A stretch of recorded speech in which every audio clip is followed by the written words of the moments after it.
जय हिंद दोस्तों। स्वागत है अपने YouTube channel Aniket math GK ji पर। तो दोस्तों, कैसे हैं आप लोग? अच्छे होंगे। चलिए दोस्तों, आज हम प्रश्न लेकर आए हैं बिहार एस एस सी यानी बिहार स्तरीय इंटर लेवल का प्रश्न लेकर आए हैं।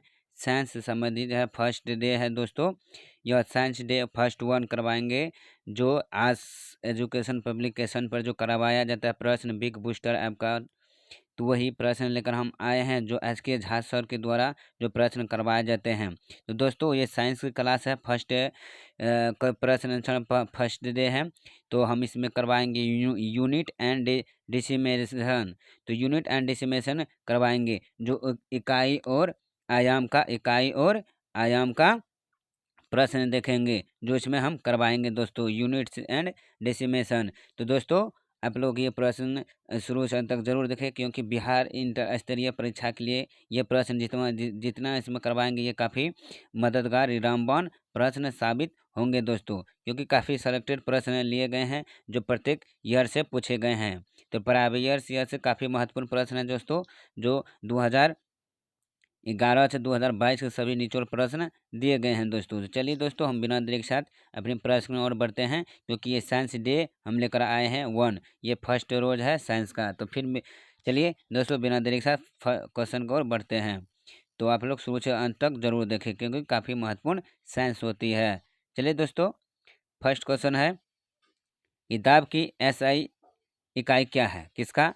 दाब की पूछ रही है। कितना अच्छी प्रश्न है दोस्तों, कि दाब की एस आई इकाई क्या है? किसका? दाब का। तो दाब का जो SI इकाई होता है दोस्तों, वो क्या हो जाता है? यूनिट प्रति वर्ग मिनट।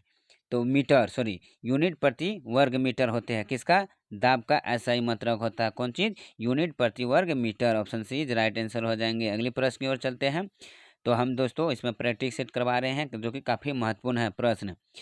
तो अगले प्रश्न है कि निम्नलिखित में से कौन सा मात्रक सुमेलित नहीं है? निम्नलिखित में से कौन सा मात्रक सुमेलित नहीं है दोस्तों? तो इसका सही आंसर क्या हो जाएंगे? ऑप्शन डी हो जाएंगे। कौन? ऑप्शन डी हो जाएंगे। जो डोप्सन है, यह उष्मा की इकाई नहीं है, बल्कि ये डोप्सन जो होता है दोस्तों, ये किसका इकाई है? तो इसका सही आंसर ऑप्शन डी डी होंगे दोस्तों। ये दो डी जो है, जो ये सुमेलित नहीं है। क्यों सुमेलित नहीं है? क्योंकि डोप्सन जो है, ये उष्मा की इकाई नहीं है।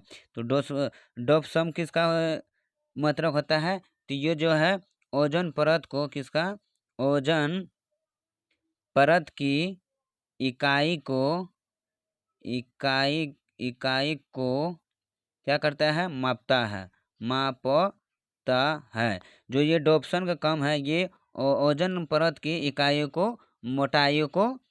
की मोटाई को क्या करता है? मापता है। तो इसीलिए डोप्सन बिल्कुल गलत है, बल्कि ये डेसिबल ध्वनिक प्रवणता की इकाई को जरूर मापता है। और अश्व शक्ति, ये शक्ति की इकाई है दोस्तों। तो इससे एक प्रश्न बनता है कि शक्ति की इकाई का SI मात्रक क्या होता है? किसका? शक्ति का SI मात्रक क्या होता है दोस्तों?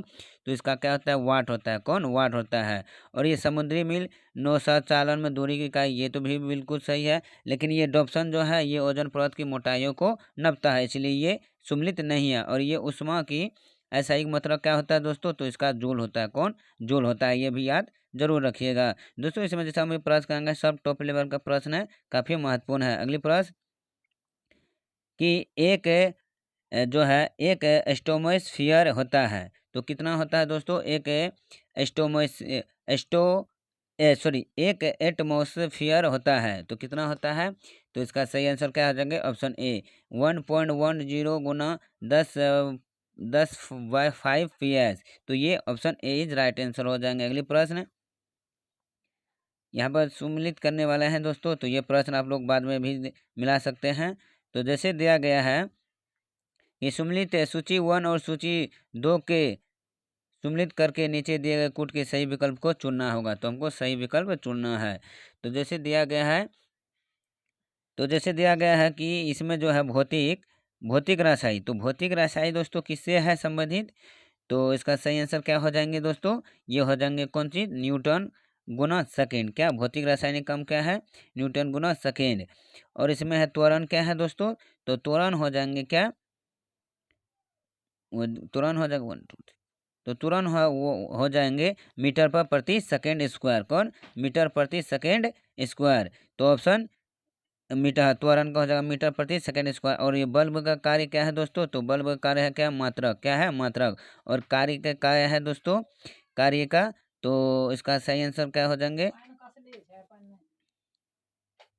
तो इसका सही आंसर क्या हो जाएगा दोस्तों, ऑप्शन ए होगा। इसे बाद में भी आप मिलाकर देख सकते हैं। अगली प्रश्न चल देते हैं कि निम्नलिखित में से किसकी इकाई नहीं है, इनमें से किसकी इकाई नहीं है दोस्तों, तो इसका सही आंसर क्या हो जाएंगे, ऑप्शन बी सापेक्षित घनत्व की इकाई नहीं है, तो option B is right answer हो जाएंगे। अगली प्रश्न है कि डैश की एसआई एसआई इकाई न्यूटन है, तो किसका एसआई इकाई जो न्यूटन होता है, तो वो किसका है दोस्तों, तो इसका सही आंसर क्या हो जाएंगे, ऑप्शन बी वजन और बल्ब की एसआई इकाई क्या होता है, न्यूटन होता है, क्या होता है, न्यूटन होता है। किसका, वजन और बल्ब की एसआई इकाई क्या होता है, न्यूटन होता है, तो option B is right answer हो जाएंगे। अगली प्रश्न है कि निम्न में से किन दो किन दो भौतिक राशियों की इकाई एक ही है, तो कौन सा दो भौतिक राशि है जिसका इकाई एक ही होता है, तो देख लेते हैं उसका सही।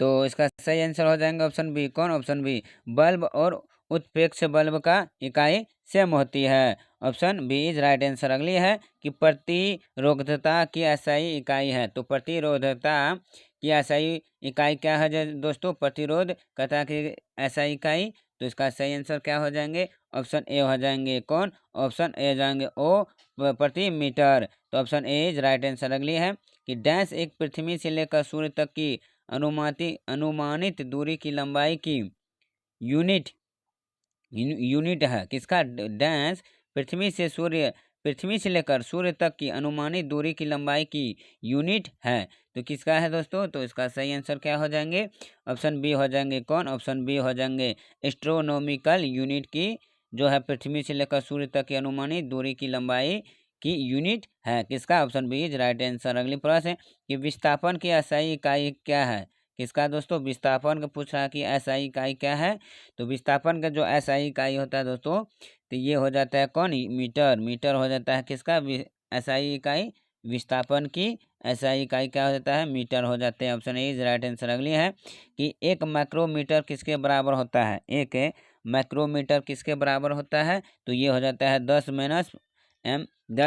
6 मीटर, कितना, 10 - 6 मीटर हो जाते हैं एक में माइक्रोमीटर के बराबर, option A is right answer. अगली है कि उद्योग में शक्ति इकाई है, तो उद्योग में शक्ति इकाई क्या है, तो इसका सही आंसर हो जाएंगे अवश्य शक्ति, क्या, अश्वय शक्ति हो जाएंगे, उद्योग की शक्ति इकाई क्या है, अश्वय शक्ति, ऑप्शन डी इज राइट। अगली कि एक पारसेक निम्नलिखित में से किसके बराबर होती है, एक पारसेक निम्नलिखित में से किसके बराबर होते हैं दोस्तों, तो ये हो जाएंगे 3.26 प्रकाश वर्ष के बराबर होता है, ऑप्शन डी राइट आंसर हो जाएंगे। अगली प्रश्न कि विद्युत धारा का एसआई मात्रक क्या है, विद्युत धारा का एसआई मात्रक क्या है दोस्तों, तो इसका सही आंसर क्या हो जाएंगे, ऑप्शन ए हो जाएंगे, क्या, विद्युत धारा का जो एसआई मात्रक है वो एम्पियर होते हैं। अगली प्रश्न, तो ये वाट किसका ऐसा ही मतलब है, तो वाट होता है किसका, शक्ति का ऐसा ही मतलब होता है, किसका, शक्ति का ऐसा ही मतलब क्या होता है, वाट होता है। और जूल किसका होता है दोस्तों, तो ये उष्मा का ऐसा ही मतलब होता है। आप लोगों को बताइए कि कुलूम का ऐसा ही मतलब कहता है, इसका आंसर आप लोग कमेंट में जरूर बताइए। अगली प्रश्न कि मीटर सेकेंड माइनस टू निम्नलिखित में से किसकी एसआई इकाई है, तो मीटर सेकेंड -2 के निम्नलिखित में से किसकी एसआई इकाई है, तो इसका सही आंसर क्या हो जाएंगे, ऑप्शन डी हो जाएंगे, किसका, त्वरण का एसआई इकाई है, कौन, मीटर सेकेंड स्क्वायर टू, तो ऑप्शन डी राइट आंसर हो जाएंगे दोस्तों। अगली प्रश्न की ओर चलते हैं कि एक नैनोमीटर क्या है, किसका, एक नैनोमीटर क्या है दोस्तों, तो इसका सही आंसर क्या हो जाएंगे, ऑप्शन बी हो जाएंगे 10 - 9 मीटर, यानी 10 - 9 मीटर जो एक नैनोमीटर होता है, ऑप्शन बी राइट आंसर। अगली प्रश्न है कि कोणीय विस्थापन का मात्रक है, कोणीय विस्थापन का मात्रक क्या होता है, तो ये हो जाता है रेडियन हो जाता है, कौन, कोणीय विस्थापन का मात्रक, option A is right answer. चलिए दोस्तों, अगर आप लोग ये बिहार एसएससी इंटर लेवल का ऑनलाइन टेस्ट लगाना लगाना चाहते हैं तो बिग बूस्टर ऐप डाउनलोड कर लीजिए, और इसमें जितना भी हम प्रश्न करवा रहे हैं तो इसका सारे प्रश्न उस पर दिया गया है, आप लोग टेस्ट दे सकते हैं। चलिए दोस्तों, अगली प्रश्न की ओर चलते हैं। अगली प्रश्न है कि केंडला मात्रक है, तो केंडला मात्रक है, तो किसका मात्रक किसका है, तो इसका सही आंसर क्या हो जाएंगे दोस्तों, ऑप्शन डी हो जाएंगे ज्योति तीव्रता का केंडला मात्रक है। तो ज्योति तीव्रता का मात्रक कौन है? केंडला होते हैं। Option D is right answer. तो यहाँ क्या लिखा हुआ है दोस्तों कि small small but big things, small small but big big things, जो लिखा है कि small small but big things, तो बड़ी बात है दोस्तों। ये का इसका ये हिंदी में अर्थ ये हुआ कि छोटी छोटी, क्या? छोटी छोटी लेकिन बड़ी बात, छोटी छोटी लेकिन बड़ी बात होती है। इसीलिए जितना ही छोटा छोटा प्रश्न है वो सारा बड़े प्रश्न कहलाते हैं। अगले प्रश्न को चलते हैं कि किस नियम के अनुसार समान ताप और दाब पर सभी गैसों को निश्चित आयतन में अणुओं की संख्या समान होती है। तो किस नियम के अनुसार समान ताप और दाब पर सभी गैसों के निश्चित आयतन में अणु की संख्या समान होती है? तो ये हो जाएंगे कौन? आवे आवोगाद्रो का नियम। कौन? आवोगाद्रो का नियम होता है। Option D is right answer. अगली प्रश्न है कि निम्नलिखित में से कौन सा सामग्री प्राकृतिक का है? तो ये कौन सा सामग्री है दोस्तों जो प्राकृतिक का है? तो ये कौन हो जाएंगे? एक बर्फ और एक कौन हो जाएंगे? वायु है। जो बर्फ और वायु है ये प्राकृतिक का क्या हुआ? सामग्री है। तो प्राकृतिक का सामग्री है कौन? बर्फ और वायु। लकड़ी तो ये प्राकृतिक का नहीं है और मृदा ही तो बनाया जाता है। तो ये बर्फ और वायु जो है ये प्राकृतिक का समान है। तो इसका सही आंसर क्या आ जाएगा? ऑप्शन सी आई नंबर, आई तथा आई भी हो जाएंगे। अगली प्रश्न को चलते हैं कि निम्नलिखित में से कौन सी धातु को चाकू से काटा जा सकता है? तो कौन सा धातु को जो है वो चाकू से काटा जा सकता है? तो इसका सही आंसर क्या आ जाएंगे? सोडियम। सोडियम जो ये चाकू से काटा जा सकता है, क्योंकि सोडियम काफ़ी कोमल वस्तु है। कौन? कोमल होते हैं, इसलिए वो चाकू से आसानी से कट जा सकता है। अगली प्रश्न कि नाइट्रोजन निम्न ऑक्साइड में से किसको लोफिंग गैस के रूप में जाना जाता है? कौन? नाइट्रोजन के निम्न ऑक्साइड में से किसको लोफिंग गैस के रूप में जाना जाता है? तो इसका सही आंसर हो जाएंगे N2O। N2O जो ये नाइट्रोजन के निम्न ऑक्साइड में से लोफिंग गैस के रूप में जाना जाता है। कौन जी? N2O। Option D is right. अगली है, इनमें से कौन सा एक रासायनिक परिवर्तन है? तो इनमें से कौन सा एक रासायनिक परिवर्तन है? तो ये हो जाएंगे कौन? मक्खन का खट्टा होना। जो मक्खन का खट्टा होना वो एक रासायनिक परिवर्तन कहलाता है। किसका? मक्खन का खट्टा होना वो रासायनिक परिवर्तन कहलाता है। अगली प्रश्न कि तरल अवस्था में गैसीय अवस्था में रूपांतरण को क्या कहा जाता है? तरल अवस्था से गैसीय अवस्था में रूपांतरण को क्या कहा जाता है? तो इसका सही आंसर हो जाएंगे वाष्पीकरण कहा जाता है। Option C is right answer. अगली प्रश्न दोस्तों, अगर अच्छी प्रश्न है तो ज़रूर लाइक कीजिए। अगर पहली बार मेरे चैनल पर विजिट कर रहे हैं तो सब्सक्राइब करना न भूलें और दोस्तों के साथ शेयर जरूर करें। अगली प्रश्न कि 12 डिग्री सेल्सियस पर जल की भौतिक अवस्था क्या होती है? जो 12 डिग्री सेल्सियस पर जल की भौतिक अवस्था क्या हो जाता है दोस्तों? तो ये हो जाता है द्रव में पिघल जाता है। कौन सी? जल। जो 12 डिग्री सेल्सियस तापमान पर रहता है तो ये जल द्रव में बदल जाता है। अगली प्रश्न की अम्लीय वर्षा होती है। जो अम्लीय वर्षा होती है वो किसके कारण दोस्तों? अम्लीय वर्षा होने का तो ये हो जाएंगे ए और बी दोनों, यानी SO2 और H2 और NO2 होते हैं। तो ए और बी दोनों होंगे। Option D is right answer. अगली प्रश्न कि निम्नलिखित में से कौन सा कथन गलत है? तो ऐसा कौन सा कथन है जो वो गलत कहलाता है? तो इसका सही आंसर यही हो जाएंगे दोस्तों, और ए हो जाएंगे। दो पदार्थ के कण स्थिर अवस्था में नहीं होते हैं। तो ऑप्शन इज राइट आंसर। अगली प्रश्न की, तो अगली प्रश्न है कि सितारों में प्लाज्मा बनाने का कार्य है। सितारों में प्लाज्मा बनने का कार्य है। तो इसका सही आंसर हो जाएंगे ऑप्शन डी, कम तापमान के कारण जो सितारों में प्लाज्मा बनने का कार्य है। Option D is right answer. अगली है कि निम्नलिखित में से कौन सा कारक वैश्वीकरण की दर से कम करता है? तो कौन सा कारक वैश्वीकरण की दर से कम करता है? तो ये हो जाएंगे क्या? नमी। नमी कारण जो है वैश्वीकरण की दर कम करता है। Option B is right. अगली है कि निम्न में से कौन सी धातु वे ठंडे पानी के साथ शीघ्रता से अभिक्रिया करती है? तो तो कौन सा धातुएं जो ठंडे पानी के साथ शीघ्रता से अभिक्रिया करती है? तो ये करता है कौन? पोटेशियम जो ये ठंडे धातु को ठंडे पानी से साथ शीघ्रता से अभिक्रिया करती है। Option D is right. अगली है कि तरल में प्रभाव का अद्वितीय गुण होता है। निम्नलिखित में से कौन सा कथन सही है? तो कौन सा कथन सही है तरल में प्रभाव का अद्वितीय गुण? तो इसका सही आंसर क्या हो जाएंगे? गैस तथा द्रव तरल के समान व्यवहार करते हैं। तो option C is right answer. अगली प्रश्न है कि निम्नलिखित में से भौतिक परिवर्तन कौन से हैं। इनमें से कौन सा भौतिक परिवर्तन है दोस्तों। तो इसका सही आंसर क्या हो जाएंगे दोस्तों, देख लेते हैं। तो इसका सही आंसर क्या हो जाएंगे, ऑप्शन सी। कौन, ऑप्शन सी हो जाएंगे। यानी लोहे धातु का पिघलना, और लोहे में जंग लगना, और क्या हो जाएंगे, एक लोह छड़ को मोड़ना, और एक लोह धातु का एक तार खींचना। यानी ये इसमें हो जाएंगे कौन, तो इसमें कौन नहीं होगा, तो ये दो नहीं होगा, और बाकी ये तीनों होंगे। कौन, आई, ट्रिपल आई और आई भी, जो ये क्या कहलाता है, तो ये भौतिक परिवर्तन है। कौन, लोहे का धातु पिघलना, और एक लोह छड़ को मोड़ना, और लोह धातु एक तार खींचना। तो option C is right answer. अगली प्रश्न कि निम्नलिखित में से किसने, प्रश्न है कि निम्नलिखित में से कौन सा कथन गलत है। तो कौन सा कथन गलत है, तो वो देखेंगे। तो ऑप्शन ए, ठोस पदार्थों का आकार अनिश्चित नहीं होता है। तो ठोस का पदार्थों का आकार अनिश्चित नहीं होता है दोस्तों। अगली प्रश्न कि इनमें से कौन सा पदार्थ है फ्लोरोसेंट ट्यूब में उपस्थित गैस की प्रकृति के आधार पर एक विशेष रंग के साथ चमकता है।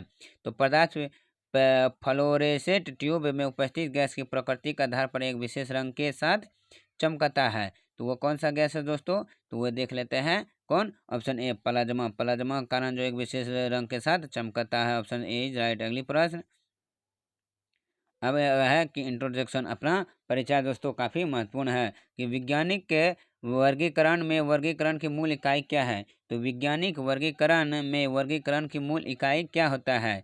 तो इसका सही आंसर क्या हो जाएंगे दोस्तों, ये हो जाएंगे नस्ल। नस्ल जो है वो वैज्ञानिक वर्गीकरण में वर्गीकरण की मूल इकाई होता है। कौन, नस्ल। Option B is right. अगली निषेचन विकास विभाजन और विभिन्नता के अध्ययन को किस नाम से जाना जाता है। कौन सी, निषेचन विकास विभाजन और विभिन्नता के अध्ययन को किस नाम से जाना जाता है। तो ये जाना जाता है भ्रूण वैज्ञानिक। कौन, भ्रूण वैज्ञानिक के नाम से जाना जाता है। Option A is right. अगले के निम्नलिखित में से शरीर विज्ञान एवं चिकित्सा की वह कौन सी शाखा है जो पुरुष के विशिष्ट रोगों एवं अस्थियों से संबंधित है। तो वो कौन सा शाखा है जो पुरुष के विशिष्ट रोगों एवं अस्थियों से संबंधित है। तो ये हो जाएंगे कौन, एंट्रोलॉजी।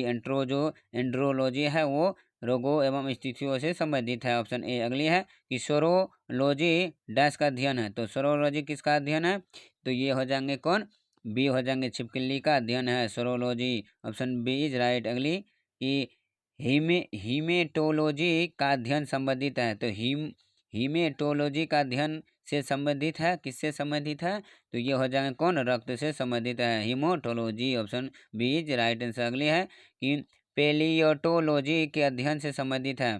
तो पेलियंटोलॉजी डैश के अध्ययन से संबंधित है, किससे संबंधित है, पेलियोंटोलॉजी। तो ये हो जाएंगे क्या दोस्तों, ऑप्शन बी, जीवाश्मों के अध्ययन से संबंधित है। Option B is right. अगली है कि जेनेटिक्स निम्न में से किसका अध्ययन है। तो जेनेटिक्स निम्न में से किसका अध्ययन है। तो इसका सही आंसर हो जाएंगे कौन, अनुवांशिकता के विवरण, अनुवांशिकता और विवरण जो जेनेटिक्स से अध्ययन है। जेनेटिक्स इसका अध्ययन अनुवांशिकता और विवरण के। अगली प्रश्न कि भारतीय पारिस्थितिकी का जनक किसे कहते हैं। तो भारतीय पारिस्थितिकी का जनक किसे कहते हैं। तो इसका सही आंसर हो जाएंगे दोस्तों ऑप्शन सी। क्या, ऑप्शन सी, देख लेते हैं ऑप्शन। तो देख लेते हैं भारतीय पारिस्थितिकी का जनक किसे कहते हैं। तो इसका सही आंसर, एक मिनट, तो इसका सही आंसर क्या हो जाएगा दोस्तों, ऑप्शन सी। क्या, ऑप्शन सी, रामदेव मिश्रा होता है भारतीय पारिस्थितिकी के जनक। Option C is right. अगली प्रश्न है कि विटिकेयर जीवधारियों को कितने भागों में वर्गीकृत किया गया है। तो कितने भागों में वर्गीकृत किया गया है जीवधारियों को, तो ये 5 भागों में वर्गीकृत किया गया है। अगली प्रश्न कि सर्पों के विषय में जानकारी प्राप्त करना कहलाता है। जो सांप के विषय में जानकारी प्राप्त करता है तो उसे क्या कहते हैं, एक्सपोर्टोलॉजी कहते हैं। Option A is right answer हो जाएंगे। अगली प्रश्न कि टीकाकरण के जनक कौन है। जो किसका टीकाकरण के जनक कौन है, तो एडवर्ड जेनर है जो ये टीकाकरण के जनक कहा जाता है। Option B is right. अगली है कि विटीकल्चर के द्वारा निम्नलिखित में से कौन एक उत्पादित होता है विटीकल्चर के द्वारा। तो इसका सही आंसर क्या आ जाएगा, ऑप्शन डी, अंगूर की खेती होती है विटीकल्चर के द्वारा। Option D is right answer. अगली प्रश्न है कि फूलों का अध्ययन को कहते हैं। तो फूलों का अध्ययन को हम क्या कहते हैं दोस्तों, तो एंथोलॉजी कहते हैं। किसका, फूलों के अध्ययन को। Option B is right answer हो जाएंगे। अगली प्रश्न है कि मैक्रोलॉजी डैश के अध्ययन से संबंधित है। तो मैक्रोलॉजी डैश के अध्ययन से संबंधित है, किससे संबंधित है दोस्तों? तो ये कवक से संबंधित है मैक्रोलॉजी। तो ये ऑप्शन बी राइट आंसर हो जाएगा। चलिए दोस्तों, आज हमने 50 प्रश्न करवाए हैं जो ये साइंस का SEC साइंस का डे 1 लेकर आए हैं, जो इसमें 50 टॉप महत्वपूर्ण क्वेश्चन है जो करवाए जाते हैं दोस्तों। चलिए दोस्तों, आज के लिए बस इतना ही। अगर वीडियो का प्रश्न अच्छा लगा तो प्लीज़ लाइक ज़रूर कीजिए, और चैनल पर पहली बार विजिट करें तो सब्सक्राइब करना ना भूलिए। चलिए, मैंने 50 प्रश्न करवाए हैं जो आपकी तैयारी को, बिहारी इंटर स्तरीय प्रश्न को काफ़ी महत्वपूर्ण बना सके। तो दोस्तों, फिर मिलता हूँ डे 2 के साथ। चलिए, आज के लिए बस इतना ही। और दोस्तों, आप लोग सपोर्ट ज़रूर कीजिए और अपने दोस्तों के साथ शेयर करना ना भूलें, ताकि उसे भी ये प्रश्न का जानकारी मिल सके। चलिए दोस्तों, फिर मिलता हूँ अगली वीडियो के साथ। तब तक के लिए थैंक यू। जय हिंद।